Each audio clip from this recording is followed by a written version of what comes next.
안녕하세요, 마스터입니다. 오늘은 레알 마드리드의 버러지 새끼들 중 한 명인 가레스 베일에 대해 말해볼까 합니다. 원래는 대표 버러지들과 함께 다룰까 했는데 다른 버러지들과는 다르게 확실히 오랜 기간 레알 마드리드에 몸을 담았기에 가레스 베일은 단독 영상으로 뽑게 됐습니다. 그럼 가레스 베일이 왜 적폐인지 이유를 말해보겠습니다. 가레스 베일이 욕먹는 이유는 우리 모두 알고 있습니다. 그의 바닥난 프로의식과 죽을벌레라는 이유 때문이죠. 여기에 레알 팬들이 가레스 베일을 욕하는 이유는 추가적으로 더 많습니다. 우선 가레스 베일은 2013-14 시즌 레알 마드리드로 영입됐습니다.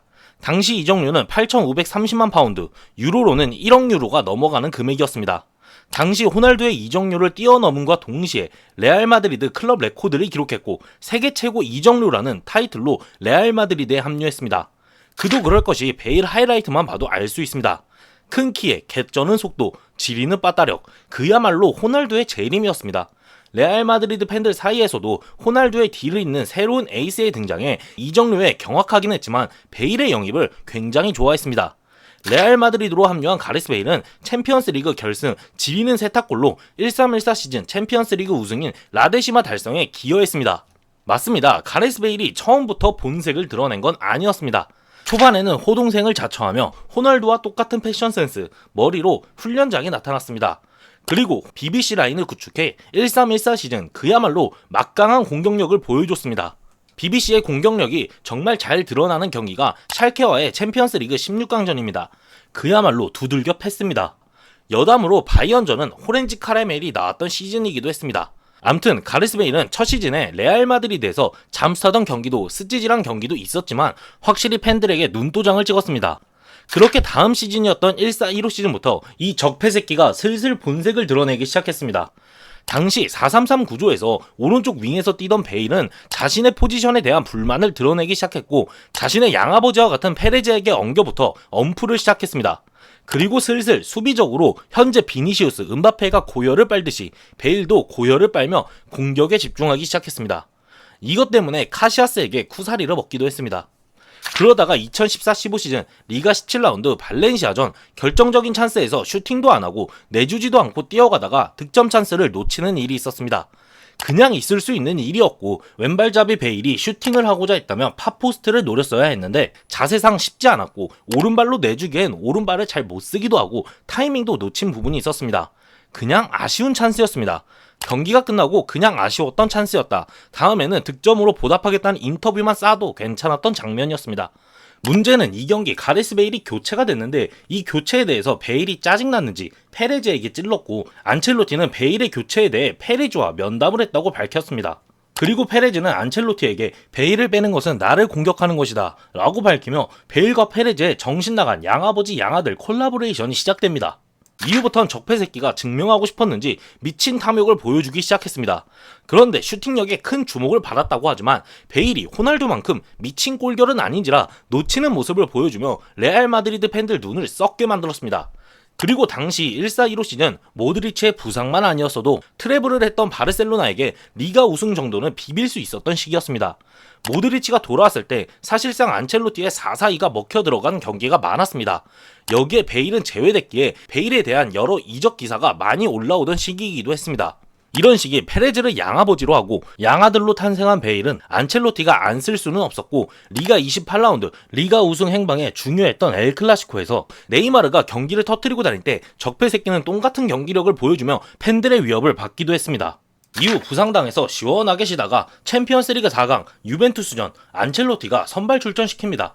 여기서 진짜 버러지 중 버러지 같은 모습을 보여주시며 버로우를 타셨고 결과적으로 레알 마드리드는 유벤투스에게 챔피언스 리그 4강에서 떨어집니다. 그렇게 14-15 시즌이 끝나고 안첼로티는 팀을 떠납니다. 그리고는 배법사가 레알 마드리드 감독으로 부임합니다. 적폐 새끼는 새로운 감독도 오고 양아버지 페레즈도 있겠다. 오른쪽 윙 포지션에 대한 불만을 드러내며 중앙에서 뛰고 싶다고 엄풀을 싸대기 시작했습니다. 그리고 배법사의 레알 마드리드는 여러분 모두가 알듯이 처참하게 망했습니다. 특히 엘클라시코 4-0 참패는 배법사의 경질에 트리거로 작용했습니다. 베니테즈 경질 당시 올라왔던 기사가 베니테즈는 베일 중심으로 팀을 꾸렸고 팀 내 라모스, 페페, 호날두 등 많은 선수와 불화를 겪었다는 기사였습니다. 배법사는 페레즈와 베일이 원하는 대로 베일에게 자유도를 부여했습니다. 근데 부상으로 못 나오다가 폼 다 떨어져서 경기 뛰어봤자 베일이 잘했을까요? 당연히 개같이 못했습니다. 그러니까 2015-16 시즌 초반 레알이 개같이 못한 겁니다. 그렇게 2015-16 시즌을 말아먹을 위기에서 당시 카스티아 감독이었던 지단이 올라왔고 지단은 베일을 잘 써먹었습니다. 냉정하게 적폐 새끼가 다시 폼을 회복하는 모습을 보여주기도 했고 고점 경기도 보여줬습니다.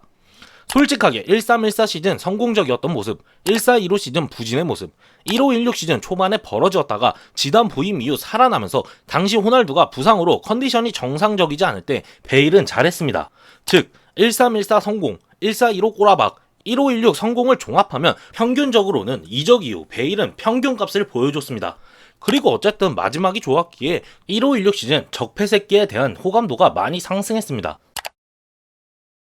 그렇게 2016-17 시즌 적폐 새끼는 본성을 그대로 드러냅니다. 베일은 양아버지 페레즈의 보호 아래 레알 마드리드와 재계약에 성공합니다. 당시 재계약으로 베일은 세후 35만 파운드를 수령하게 됐고 이는 세계 최고 연봉이었습니다. 그리고 계약 기간은 6년으로 2022년까지 재계약했습니다. 재계약을 맺은 적폐 새끼는 부상이 터져나오며 주급을 맛있게 받아 처먹으며 누워있었고 그동안 이스코에게 주전 자리를 내주게 됩니다. 그렇게 적폐 새끼의 16-17 시즌 스탯은 27경기 9골 3도움으로 처참한 모습을 보여줍니다. 재계약도 했겠다 철저히 드러내기 시작한 시즌이었습니다. 그리고 이 시즌부터 베일과 골프가 연결됐고 골프 사랑이 본격적으로 시작된 시즌이었습니다. 여기에 확실히 지단에게도 적폐 새끼는 본색을 드러냈습니다. 적폐 새끼는 엘클라시코에서 자신의 레알 마드리드 100번째 경기를 맞이하길 원했고 선발 출장했지만 39분 만에 부상으로 경기장을 빠져나갑니다. 그리고 당시 16-17 시즌 챔피언스리그 결승전이 카디프에서 이뤄졌는데 이는 베일의 고향이었습니다. 그렇기에 적폐 새끼는 그동안 자신의 부상과 올라오지 않은 폼은 생각도 안하고 챔피언스리그 결승에서 선발 출장을 원했습니다. 하지만 지단은 이미 이스코로 시즌을 굴렸기 때문에 이스코를 선발 출전시켰고 적폐 새끼는 벤치에서 경기를 직관합니다. 베일의 잦은 부상으로 지단은 베일에 대한 신뢰도가 떨어졌고 베일은 주전에서 밀려났습니다. 그렇게 17-18 시즌 적폐 새끼는 지가 부상당하고 폼 나락간 것은 생각도 안하고 천천히 폼 끌어올릴 생각도 안하고 어린아이 찡찡대듯 언론에 불만을 드러내기 시작합니다. 경기가 끝나고 선수들이 응원해준 팬들을 찾아가 감사를 전하는데 적폐 새끼는 심술이 났는지 지 혼자 라커룸으로 들어갔고 계속해서 벤치행에 불만을 드러냅니다. 이때부터는 사실상 룩바한테도 밀렸던 게 베일입니다. 베일의 불만은 계속됐고 지단의 몸풀라는 지시도 무시하고 경기 후 팬들에게 인사하자는 라모스도 무시합니다. 그리고 2017-18 시즌 레알 마드리드는 또 챔스 결승에 진출해 전무후무한 챔피언스리그 3연패라는 대기록을 앞두고 있었습니다. 당시 베일은 챔피언스리그 결승에서 교체로 나왔고 미친 오버헤드킥을 보여줬고 아직도 안타깝다고 생각하는 카리우스의 미친 실수로 멀티골을 기록하며 그동안 버러지 갖고 적폐 같던 모습을 축구 팬들 앞에서 세탁합니다. 이후 바로 인터뷰를 통해 자신은 매주 뛰어야 한다고 생각한다며 그렇지 못한다면 떠나야겠다고 엄포를 줘줬고 에이전트를 통해서 페레즈에게 주전 보장을 요구했습니다. 그리고 2018-19 시즌 페레즈 이 미친 양반이 구단의 리빙 레전드 호날두를 팔아버리는 결정을 선택했고 지단도 이에 화내며 자진사임했습니다. 페레즈는 월드컵 얼마 남지 않은 상황에서 스페인 국가대표 감독이었던 로페테기를 감독으로 선임했고 페레즈는 그토록 원했던 베일 중심의 팀을 꾸리는데 성공합니다. 당시 호날두가 나갔음에도 팀에 영입된 선수가 MD7이었습니다. 그리고 페레즈로부터 나온 말이 베일은 호날두보다 나은 선수라는 어처구니 없는 말이었습니다. 정신나간 선택에 레알 마드리드 팬들 모두가 벙쪄 있을 때 베일은 곧바로 호날두가 떠나고 팀이 하나가 됐다는 병신같은 소리를 해대며 모두가 알듯이 18-19 시즌 레알 마드리드는 역사상 최악의 팀으로 미친듯이 꼬라박으며 감독은 로페테기에서 솔라리에서 결국엔 지단으로 돌아오는 역대급 병크를 이뤄냅니다. 이 와중에 마드리드에 온 게 벌써 몇 년인데 아직도 스페인어를 못한다는 기사가 나오고 마드리드 더비에서 골 넣고 세레머니로 홈 관중들 야유에 대한 도발이나 하고 있고 솔라리가 몸풀라 했는데 지시 거부하고 적폐 새끼의 에이전트는 베일을 응원하지 않고 욕하는 레알 팬들은 베일 발에 키스하라는 쓰레기 멘트나 날리며 팀은 조져지고 있었습니다. 그리고 엘클라시코에서 교체되고 경기가 끝나지도 않았는데 경기장에서 탈주하며 적폐 새끼는 본격적으로 지 마음대로 날뛰기 시작합니다. 이렇게 시즌이 끝나고 한다는 말이 축구선수는 골프처럼 자기 마음대로 스케줄을 짤 수 없는 게 불만이라는 정신나간 인터뷰를 처하고 지단 아래에서 다시 시작된 19-20 시즌 프리시즌에 적폐 새끼를 포함하지 않자 에이전트를 통해 또 언론 플레이나 처했습니다. 이렇게 본격적으로 적폐 새끼는 축구 선수를 그만두고 레알 마드리드에서 주급을 맛있게 처먹으면서 골프를 즐기기 시작했습니다. 지각은 패시브였고 부상당하고 골프로 즐거운 인생을 살다가 또 갑자기 명단 제외에 분노하기도 하며 이해 안 되는 행보를 보여줍니다. 지각으로 막 나가는 게 지겨웠을 때쯤 조기 퇴근도 갈겨버립니다. 그리고 부상으로 나가리 됐는데 그 와중에 웨일즈 국가대표팀 차출은 수락하는 진짜 적폐의 모습을 보여줍니다. 조기 퇴근은 이어지고 훈련 중에도 골프 연습은 이어집니다. 적폐 새끼의 조기 퇴근에 적폐의 에이전트는 교통체증을 피하기 위한 조퇴가 무슨 문제냐는 말로 레알 마드리드 팬들 정신 나가게 만들었습니다. 호시국 시기에는 마스크를 안대 삼아 주무시고 이때부터 본격적으로 경기 소집을 거부하기 시작하며 골프 선수로 완전히 탈바꿈합니다. 그렇게 2021 시즌 코로나로 구단 재정에 큰 타격을 입고 있는 상황에서 베일의 처리는 무조건적으로 이루어져야 했고 세전 60만 파운드, 세후 30만 파운드의 주급을 수령하고 있기 때문에 무조건 처리했어야 했습니다. 그런데 당시 적폐와 적폐 에이전트는 계약에 충실하겠다고 밝히며 본격적으로 주급벌레를 인정했습니다. 이런 적폐 새끼를 누가 데려가나 했는데 하늘 같은 토트넘이 주급의 4할이라도 내주시면서 베일을 임대했습니다. 그렇게 잠시라도 적폐 새끼를 안 볼 수 있었고 드디어 계약 종료 시점인 2-1-2 시즌을 맞이했습니다. 2-1-2 시즌 베일은 복귀했고 버러지 군뱅이처럼 있다가 비니시우스와 벤제마의 하드캐리로 챔피언스리그 우승을 추가하고 팀을 떠납니다. 이런 정신나간 소리는 말도 안 됩니다. 13-14 시즌 챔피언스리그 골이랑 17-18 시즌 오버헤드킥에 눈이 돌아가서 그렇지 다 세탁골이었습니다. 그리고 부상으로 매 시즌 절반은 쳐날려먹고 아가리만 신명나게 터는 새끼였습니다. 임팩트 있는 몇 장면 때문에 이 적폐 새끼가 해준 게 얼만데라고 말하는 건 맞지 않습니다.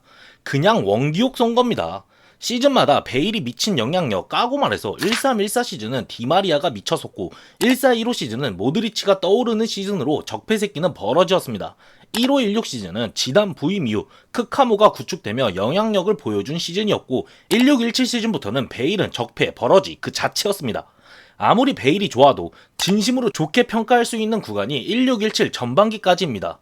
그 사이사이 베일이 레알 마드리드 팬들에게 준 스트레스와 아가리 털기 기술, 부상 기간 생각하면 진짜 사람 새끼가 아니었습니다.